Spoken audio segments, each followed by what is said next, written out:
been talking so much over the last couple of episodes about how layout changes can help you create openness inside your mid-century home and connectedness to the outside. But sometimes it can seem impossible to consider removing something as solid as an existing wall of your house. If you know a little bit more about what's going on inside your walls, you'll be more comfortable thinking about how you can change them. Let's do that today. Hey there, welcome back to Mid-Mod Remodel. This is the show about updating MCM homes, helping you match a mid-century home to your modern life. I'm your host, Della Hansman, architect and mid-century ranch enthusiast. You're listening to Season 9, Episode 6. Before we get started, I just wanted to shout out everyone that came to the amazing design clinic on Saturday. I hope we'll catch you for the next one. We had an amazing 2.5 hours devoted to planning well-designed porches, patios, and decks for mid-century homes. I swear to God, I always try to keep them to 2, but this time it only ran long because of questions, so that's gotta be a good thing. If you missed it and you're sorry you didn't have an opportunity to go through the workshop, you can, as part of the bonus content of the Ready to Remodel program kicking off again this fall. If you're new to the podcast, Ready to Remodel is my homeowner design program. It comes with lessons, exercises, and easy-to-follow workbooks that lets you go through the steps of the master plan method applied to your home at your own pace. And it's paired with 3 months of weekly office hours calls where you can check in with your fellow home remodelers for accountability and ask me any questions that are coming up for you during your design process. I've added bonus content that covers all the other elements that tend to come up for people planning a potentially stressful mid-century home update. A workshop on how to sneak in time to plan into your otherwise busy life. One on planning and budgeting for a reasonable home remodel. Extra design content on all of common spaces that need updating in a mid-century house. Bedrooms, bathrooms, kitchens, and more. Plus topical detailed workshops on mid-century spaces like kitchens, and the patio, deck, and porch workshop we just completed are available inside the portal. Plus, we do a live workshop during each cohort where homeowners come to me with their most challenging mental block areas, and we brainstorm design solutions for them in real time. That's always one of my favorite parts of the program. We're going to be opening a new cohort of Ready to Remodel again this fall. So if you're curious about how that might make your home improvement plans go so much more smoothly, go to my waitlist, midmod-midwest.com/waitlist, to be the first to hear about how you can join us to plan a mid-century remodel that will improve your life, fit your budget, and transform your home to fit your version of mid-century style. The resource of the week this week isn't a free PDF from me. It's something you already have yourself, but might not know about. I want you to take advantage of the expertise of your local building department plan encounter. When you plan to make any substantial changes to your home, you need to get permission and approval from your local building department. Many people view this as a burden and a stress. Oh no, the building code is out to get me. Nothing could be further from the truth. The building code is our friend, and every clause exists because something went wrong in the past and people who care are trying to prevent it from happening again. We're required to have 2 means of egress from a basement bedroom so people don't die in a fire. We're required to have certain types of railings with a certain height and a certain density of structure around a deck so people don't fall off the edge and break their arms and legs. We're required to have properly inspected plumbing systems so that sewage doesn't back up into the basement. These are all great things, I'm sure you can agree. But there's more. If you are DIYing your home improvement plans, the planning department is an invaluable resource to not just help you make sure that you're planning a safe and legal process while you're doing it, but to set you on the right track during your planning. There is an office somewhere in your city or county staffed by people whose job it is to make sure that all the houses and buildings in your area are constructed properly. And most of the time, if you catch them on a good day, those same people will be happy to discuss your hopes and plans for your house with you. Once you start to have an idea of where you're going in your plans, the opening you want to make in a wall, for example, you can go down to the permit desk of your local building office and ask them what they think about your plan. Take some concrete information about your house, a sketch, a couple of photos on your phone, and visit the planning office to show them what you've got in mind. The odds are pretty good that they will let you know what's all right, or make suggestions about what you need to adjust. The appropriate insulation, the right structure, subcontractors, etc. They'll tell you what inspection visits will be necessary for your project and what permit information you need to give back to them in order to get it approved. Obviously, these hardworking public officials can't design your remodel for you, but they can absolutely weigh in on whether what you've got in mind is safe and correct. Don't forget to ask for their help. All right, before we dig into the show, you'll find the show notes with links to any references I make and a transcript of the conversation on my website at midmod-midwest.com/906.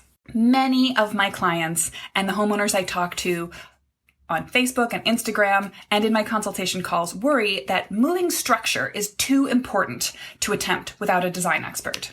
Today's episode is for you if you're one of those folks. If you're afraid to put a hole in your wall, then I hope you'll feel less so at the end of this chat. I'm going to start today with a silly story. When my little sister was in medical school, we lived in an apartment in Chicago together. I would sometimes tag along when she went out with friends who were blowing off steam from their med school stress. One night, one of them asked me, jokingly, for my design expertise. What bit of the building we were standing in could they go after with a hammer and take out to knock down the entire structure? Now, typically, there isn't one single answer to that question. Buildings are pretty composite, but we were standing in a remodeled house that had a single central column holding up most of the floor above. My sister's inebriated friend was kidding, but you might want to know the reverse. What elements of structure should you not remove if your goal is to not knock down your entire home? You need to know where your bearing walls and elements are. There are some walls in your house that are just separating one space for another. But if you live in a typical builder-grade ranch, there are other walls that hold up the roof, or at least the attic rafters. You don't want to mess with those, and you shouldn't go knocking out walls in your house willy-nilly. Now, if you're planning a large enough scale and cost of a remodel, an extensive enough plan, you can do almost anything to the structure of your house.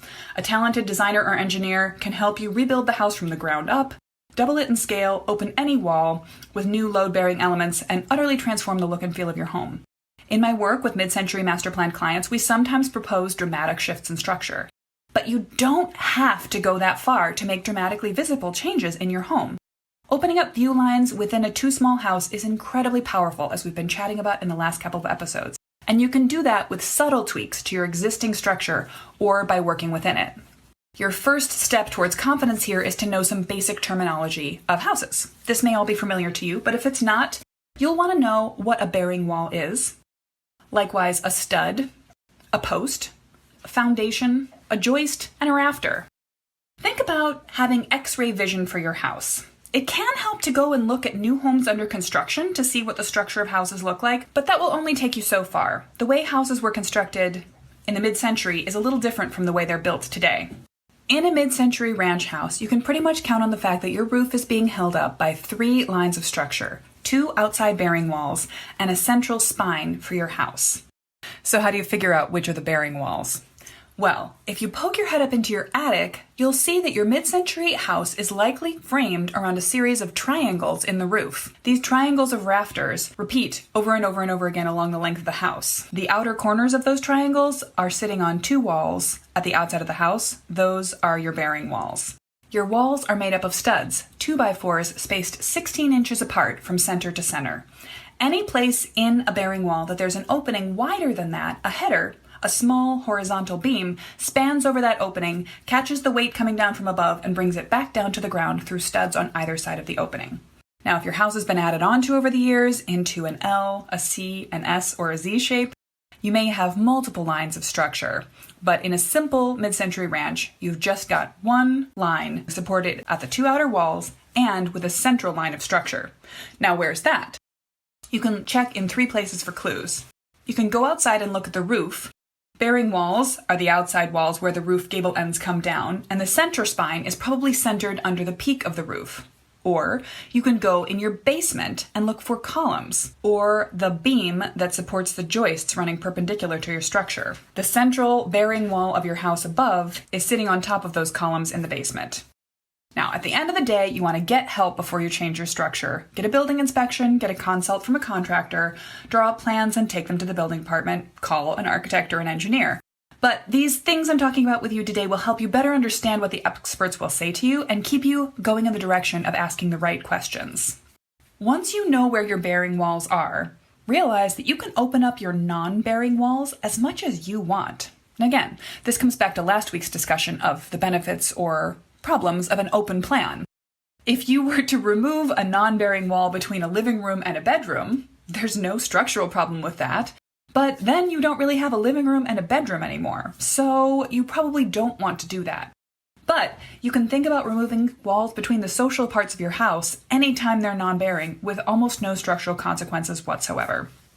Don't be afraid to make changes to the bearing walls of your house either. If you need to make an opening in the structure, you'll just need the appropriately sized header to carry the load from the roof all the way down to the ground again. But here are some cheats you can use to open up space without even really needing to change a structure. You can put a door anywhere there's a window. A window already has a header and is already carrying weight down to the ground. There isn't structure below your window holding up anything more on the house than the window itself. So if you have a window opening anywhere in the bearing walls of your house, you can take that window out and replace it with a window that runs all the way down to the floor, or with a door with literally no structural consequences. Now, if you want to put in a window or a door wider than the current opening, you will have to affect the structure, and this is where you'll want to consult an expert. You can also turn a bearing wall into a colonnade. Rather than a fully open plan structure, you can have view lines that go through a wall. You might fill in that colonnade with shelving, a great mid-century solution for a partially open layout.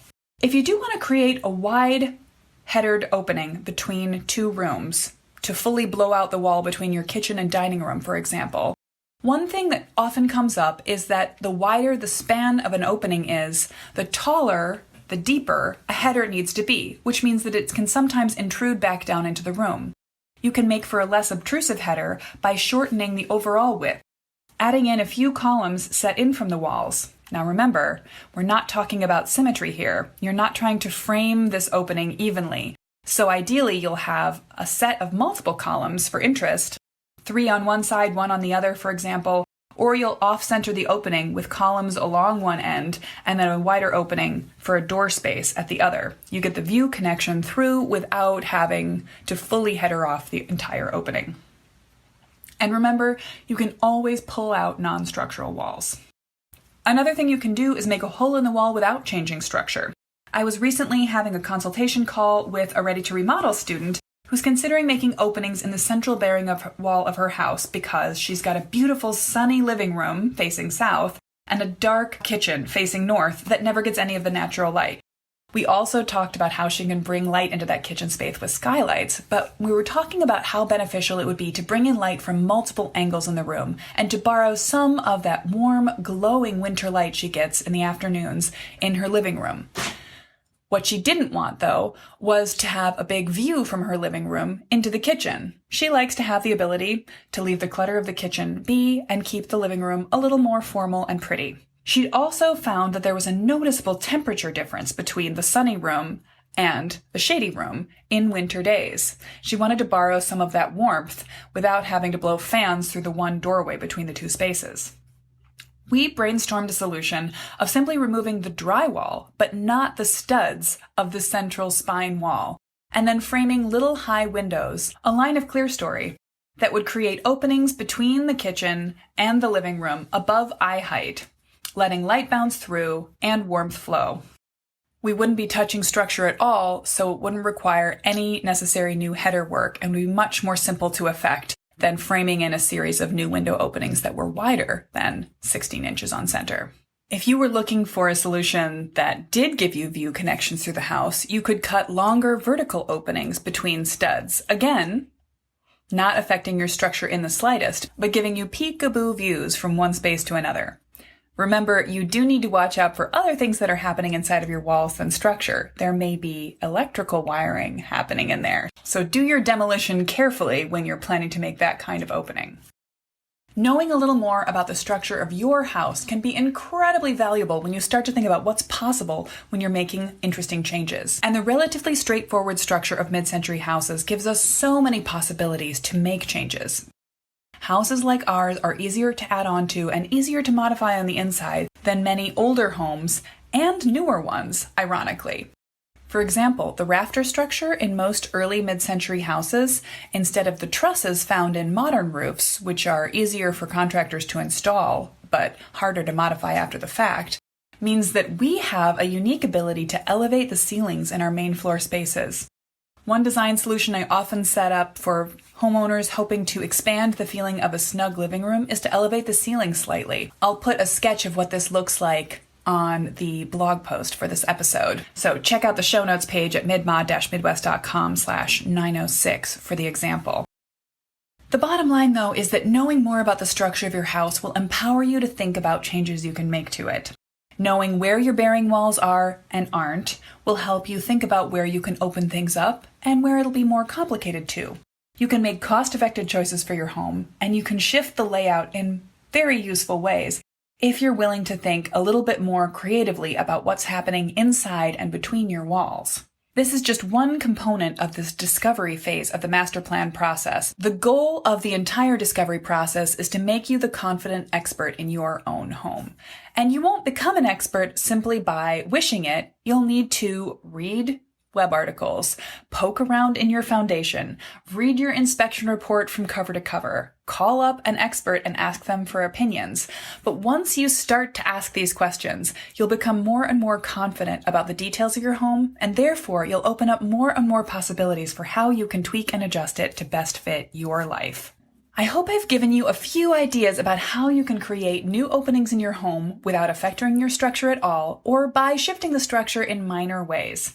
Again, remember, don't go changing anything about the structure of your house without consulting an expert. You don't want to follow the advice of my sister's inebriated friend and knock down an entire building by removing one column.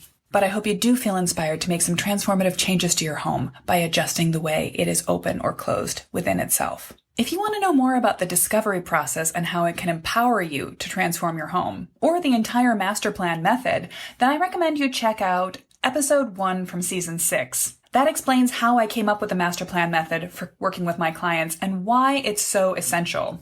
You can read about the master plan method by grabbing the free guide to the system at midmod-midwest.com/roadmap, which will let you create a roadmap for your entire remodel, coincidentally. That's all for today. Tune in next week for a discussion of where you can go to find people that share your vision for your mid-century house, to reinforce your goals, and to help keep you on track as you plan a mid-century house that doesn't just fit your life, but fits the house you have. The house you chose because you love it. I never want you to be talked into a choice you don't love for your home that removes its mid-century character.